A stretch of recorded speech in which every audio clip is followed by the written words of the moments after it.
আমরা আজকে যাচ্ছি ডিম ভাজির এলাকায়। কোথায় সেটা আপনারা সম্পূর্ণ ভিডিওটা দেখলে বুঝতে পারবেন যে আমি কোন এলাকায় যাচ্ছি বা কোথায় যাচ্ছি। তো সম্পূর্ণ ভিডিও দূরে থেকে বলছো কোন এলাকায় যাচ্ছে?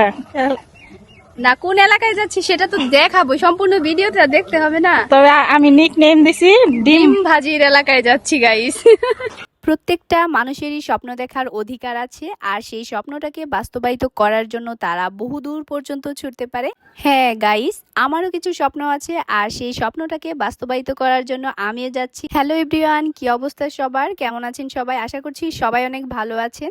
তো অনেক দিন পর আপনাদের মাঝে আমি নতুন একটা ব্লগ ভিডিও নিয়ে আসছি। আশা করছি আপনাদের আমার মতো ভিডিওটি ভালো লাগবে। যারা আমার ভিডিও রেগুলার দেখেন তারা হয়তো জেনে থাকবেন যে মোটামুটি অনেক আগে আমি একটা ভিডিওতে বলেছিলাম যে আমি নতুন একটা কাজ শুরু করব। আর কি সেই কাজটা সেটা আপনারা একটু পরেই জানতে পারবেন। এটা হচ্ছে জগন্নাথগঞ্জ পুরাতন ঘাট, আর এইখানে আমি আসছি আমার স্বপ্নটাকে বাস্তবায়িত করার জন্য। হ্যাঁ গাইস, আমি একটা নতুন বিজনেস শুরু করতে যাচ্ছি। আর বলতে বলতে আপনারা কিন্তু দেখতেই পাচ্ছেন আমি কি নতুন বিজনেসটা শুরু করতে যাচ্ছি।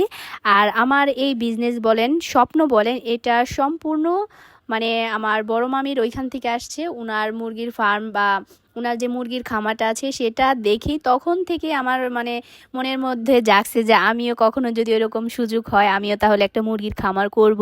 স্বপ্নটা আমার হলেও বাস্তবায়িত করেছেন আমার বড় মামি। উনি কয়েকটা জায়গায় খোঁজ খবর নিয়ে তারপর এখান থেকে বাচ্চাগুলো সংগ্রহ করে দিয়েছেন। তাছাড়া উনি কিন্তু দেখেন প্রত্যেকটা বাচ্চাই কিন্তু মানে সুস্থ বাচ্চা একদম দেখে দেখে নিয়ে আসছে। কিন্তু কপালে মানে থাকলে যা হয় আর কি, এত দেখে শুনে আনার পরেও কিন্তু আমার এখান থেকে কয়েকটা বাচ্চা কিন্তু মারা গিয়েছে। অবশ্য মারা যাওয়ার অনেকগুলো কারণ আছে।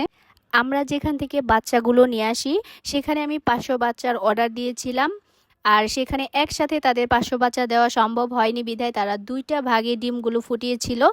তো প্রথম যে বাচ্চাগুলো ছিল তাদের বয়স হয়ে গিয়েছিল 3 দিন, আর পরের যে বাচ্চাগুলো ছিল তাদের বয়স হয়েছে 1 দিন। তো আপনাদেরকে এটা বলার একটাই কারণ হচ্ছে আপনারা এই ভুল কখনোই করবেন না। কখনোই আপনারা 2 বা 3 দিন বয়সের বাচ্চাগুলো আনবেন না। এতে আনলে হয় কি, সেই বাচ্চাগুলো দেখা যায় যে অনেকগুলো বাচ্চাই মারা যায়। আর সেই বাচ্চাগুলো বেশিরভাগই দেখবেন ঠান্ডায় বা অন্যান্য রোগে বেশি আক্রান্ত হয়। আর ওনারা বাচ্চাগুলো বিক্রি করে দিবে বিধায় কিনা মানে একদমই টেক কেয়ার নেয় নাই বলতে পারেন, মানে কোনো যত্নই করা হয়নি। ছোট বাচ্চাদেরকে আমি যখন নিয়ে আসছি তখন কিন্তু পেপারের ভিতরে মানে পেপার বেছানো হয় নিচে তুষ দিয়ে, ওনারা আসলে ওইভাবে কোনো টেক কেয়ারই করেনি। তাছাড়া হচ্ছে বাচ্চাদেরকে যে পরিমাণ তাপ দেওয়ার প্রয়োজন ছিল সেটাও তারা দেয়নি, যার কারণে অনেকগুলো বাচ্চা আমার এখানে আসার পরে মারা গিয়েছে। তো এত কিছু হওয়ার পরে আমি ওনাদেরকে ফোন দিয়ে সমস্যাগুলোর কথা বলি। যাই হোক, ওনারা বলছেন যে আসলে এরকম তো হয় না কখনো, বা কেন এরকম হলে ওনারাও বুঝতে পারতেছে না। আমি আসলে ওনাদেরকে এখন কোনো দোষই দিতে চাচ্ছি না, সবকিছু আমি ভাগ্যের উপরে ছেড়ে দিয়েছি। আলহামদুলিল্লাহ তোগুলো বাচ্চা আছে, সুস্থ আছে। সবাই আমার জন্য দোয়া করবেন, আমার নতুন উদ্যোগের জন্য দোয়া করবেন। তো আজকের মতো আমার এই ভিডিওটা আমি এখানেই শেষ করছি। সবাই ভালো থাকবেন, সুস্থ থাকবেন। আল্লাহ হাফেজ, আসসালামু আলাইকুম।